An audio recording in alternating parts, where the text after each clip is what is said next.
दुसऱ्या धर्माचा सन्मान आपल्याला करता आला पाहिजे, हे आपल्या हिंदू धर्माचं मूळ तत्त्वज्ञान आहे.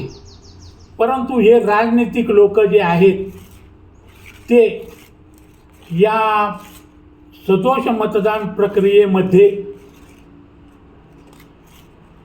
अल्पमतामध्ये निवडून जाता यावे म्हणून 20% 30% मतदान प्राप्ती त्यांना निवडून येता यावं म्हणून ही वोट बँकेची राजनीती या सदोष मतदान पद्धतीमध्ये मुळे निर्माण झालेली आहे. तर दान देणे हा आपला मानवाचा मूळ धर्म आहे. कोणत्याही देवाने कोणत्याही धर्माने दानाला कधी विरोध केला नाही.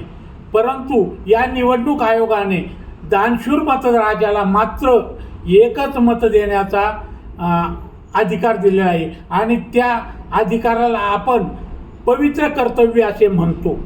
परंतु मतदार दानशूर मतदार राजा कदाचित जर भिकारी भेटला तर त्याला माफ कर म्हणतो आणि उमेदवार जर आला मतदान मागायला तर तो माफ कर म्हणता येत नाही, तर त्याला सकारात्मक देतो असं म्हणावं लागतं. आणि दान करताना हा मतदार राजा इतका लबाड बोलतो, देतो देतो असा प्रत्येक उमेदवाराला म्हणतो, परंतु याचा मतदान देण्याचा अधिकार घटवला आहे आणि त्याच्यामुळे यानं दान दिलं तर तो उमेदवार पडतो. आणि दान हा याचा अर्थच आनंद, आनंद याचा अर्थ भगवान. दुसरा प्रश्न असा आहे, तुम्ही ऐका. तर दान याचा अर्थ आनंद, आनंद म्हणजेच भगवान. तर दान म्हणजेच भगवंताचं रूप आहे. ते दान हा भगवंताचा गुण आहे, दैवी गुण आहे. आणि हा आपल्या प्रजासत्ताकमध्ये या मतदार राजाकडून हिरावला गेला. याचा मतदानाचा अधिकार कमी केला. त्याच्यामुळं याच्या मताचं राज्य तयार होत नाहीये, ते 20% पक्षाचं राज्य तयार होतं. आणि तो जातीवाद करून, धर्मवाद करून, प्रांतवाद करून, वोट बँकेची राजनीती दामटून, धर्मवाद करून अधर्माची सत्ता या भारतामध्ये तयार झाली आहे. पहा, तुम्हाला सांगतो, भगवान विष्णूच्या हातामध्ये सुदर्शन चक्र आहे, परंतु आता या भारताच्या लोकशाहीमध्ये सत्ता मिळवण्यासाठी पैसा मिळवायचा, पैसा मिळाल्यावर त्या पैशाने सत्ता मिळवायची. सत्तेतून पैसा, पैशातून सत्ता, सत्तेतून पैसा, पैशातून सत्ता, असं हे दुष्टचक्र या लोकशाहीमध्ये सुरू झालेलं आहे. हे कोणत्या देवतेच्या हातातलं आहे? आता दुसरा प्रश्न तुम्हाला असा विचारतो की महात्मा ज्योतिबा फुले यांनी विचार मांडले होते की हा जो समाज आहे हा विखुरला गेलेला आहे. हो, बरोबर. यामध्ये समता नाही. नाहीये.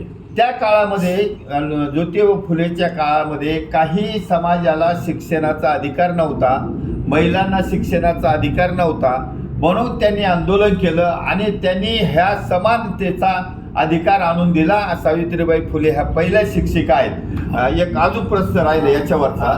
आता सुद्धा राजकारणी आणि मतदार असे दोन जाती निर्माण झाल्या.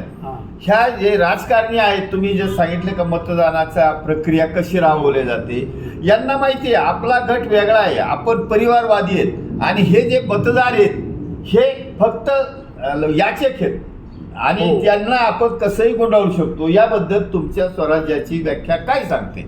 तर शिवाजी महाराजांनी रयतेला आपलं वाटावं अशी राजव्यवस्था त्यावेळेस निर्माण केली. त्याच्यानंतर हे इंग्रज आले. या इंग्रजांनी बंदुकीच्या जीवावर अवघं विश्व व्यापलं. त्यावेळेस आपलं हे स्वराज्य लोपलं आणि तेव्हा या इंग्रजांनी हा जातीवाद उकरून काढला. या इंग्रजांच्या काळात हा जातीवाद सुरू झालेला आहे. आणि तुम्ही म्हणता जे ज्योतिबा फुले हे इंग्रज काळातलेच होते, काही इंग्रजांच्या पूर्वी होते नाही ना. मग या इंग्रज काळामध्ये जो काही जातीवाद निर्माण झाला हा पूर्वी शिवाजीच्या राज्यात नव्हता. हे नंतर इंग्रज आले आणि या इंग्रजांच्या काळामध्ये हा जातीवाद निर्माण झाला, तो इंग्रजांनी केला. आणि मग ज्योतिबा फुलेंनी त्याच्या विरुद्ध लढाई चालू केली आणि स्त्रियांना तो शिक्षणाचा अधिकार मिळवला, शाळा काढली, स्त्री शिक्षण. त्यांनी भरपूर व्यवस्थित कर्तव्य त्यांचं पार पाडलं. ते समाज सुधारक होते, ते महात्मा होते. परंतु त्याचबरोबर लोकमान्य टिळकांनी सुद्धा शिवाजी महाराजांना आपल्या पूर्वजांचं आठवलं आणि त्यांनी स्वराज्य आपला जन्मसिद्ध हक्क त्या इंग्रजांना सांगितला. त्या इंग्रज सत्तेच्या विरुद्ध सुद्धा एक परमेश्वरी सत्ता आहे आणि ती परमेश्वरी सत्ता मिळवायचा माझा जन्मसिद्ध हक्क आहे असं हे लोकमान्य टिळकांनी इंग्रजांच्या विरुद्ध गायलं. का बा तुमची सत्ता आहे, तुमच्या सत्तेच्या वरती ती परमेश्वरी सत्ता आहे, तिची याद करा आणि ते मिळवायचा माझा जन्मसिद्ध हक्क दांडे आहे. पाटील तर हे स्वराज्य आत्ताच्या घडीचं तुम्ही मग सांगा. आत्ताच्या घडीचं बोलतो तुमच्या मी. समाजावर बरोबर. तुमच्या समाजावर राजकीय लोकांचं दडपण आहे याच्यावर बरोबर. काय? ऐका तर तेच इंग्रज निघून गेले हा, जेव्हा हा. आपल्या हातात बंदुका आल्या, हम्म. त्यांच्या बंदुका आपल्या हातात आल्या, त्यावेळे ते गोरे इंग्रज निघून गेले. अहो पाय लावून पळाले. मग आता आपल्या हे- हातात बंदूक आल्या ना, मग त्यांनी काय केलं, ते म्हणले आता आपलं काही खरं नाही, आपण बोटावर मोजले इतके थोडे, चला हे म्हणले इथून लंडन मध्ये बसून राज्य करू. ते गेले लंडनला आणि त्यांनी सत्ता इथं हस्तांतरित केली या काळ्या इंग्रजांकडे आणि त्यांचा एक पित्या बसवला इथं, त्याला निवडणूक आयोग म्हणावा. तो स्वायत्त निवडणूक आयोग, त्याला कानमंत्र दिला का बाबा रे तू लोकशाहीचा गुरु आहेस, इथं गुरुस्थान तुला देतो आम्ही, परंतु इथं प्रजासत्ताक निर्माण नाही झाली पाहिजे. उपाय सांगा ना तुम्ही, तर उपाय सांगा. ते म्हणते काय सोपं आहे म्हणला. लोकांच्या हातात उपाय सांगा. बरोबर आहे ना. प्रजासत्ताकासाठी संविधान लिहिलं होतं आंबेडकरांनी, प्रजासत्ताक निर्माण होण्यासाठी संविधान लिहिलं होतं. पण या लंडनवाल्या इंग्रजांनी या निवडणूक आयोगाला सांगितलं बाबा तू आमचा पित्या आहे, इथं आम्ही तुला बसवलंय, तू इथं प्रजासत्ताक संविधान लिहिलं असलं तर निर्माण नाही झालं पाहिजे. त्यामुळे सोपं काम आहे, हे काय निवडणूक बदलून टाकतो. त्यांनी निवडणूक ती अडाणी मतदान पद्धती दिली आणि यांचा मतदानाचा हक्क काढून घेतला. तर दान करणे म्हणजे परमेश्वर स्वरूप होणे. दानाचा अर्थ परमेश्वर होण्याचा शॉर्टकट आहे बरं का. दान हा भगवत प्राप्तीचा शॉर्टकट आहे, तुम्ही ध्यानात घ्या. आता हे तर होते ऐका दांडे तुम्ही, पाटील. अजून ऐका. तर दान हा भगवत प्राप्तीचा शॉर्टकट आहे. तर तुम्ही भगवत स्वरूप होऊ नये म्हणून या गोऱ्या इंग्रजांनी तुम्हाला तुमचा अधिकार घटवला आणि तुम्हाला एकच मत देण्याचा अधिकार दिला. त्यामुळे वोट बँकेची राजनीती विकास पावली आणि 20% राजा होऊ लागला. आणि हा मांडलिक राजा हा इंग्रजांचा मांडलिक आहे, कारण 20% प्रजासत्ताक नाही आहे ना. कोणी सांगा, अहो येडा सांगा 20% कुठं प्रजासत्ताक असतं का.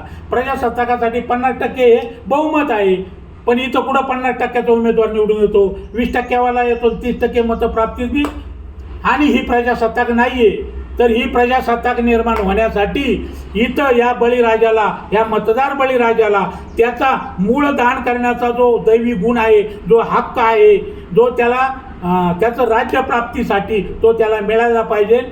तर मतदानाचा अधिकार त्याला वाढवून त्याला पसंती क्रमाने मत देण्याचा अधिकार जर मिळाला तर त्या मतदार बळीराजाचं राज्य तयार होऊन इडापिडा टळून या बळीचं राज्य निर्माण होईल. आणि एक पातळी घातलेला आहे तो बळीराजा, त्याचा हा उद्धार व्हायचा वेळ आलेला आहे.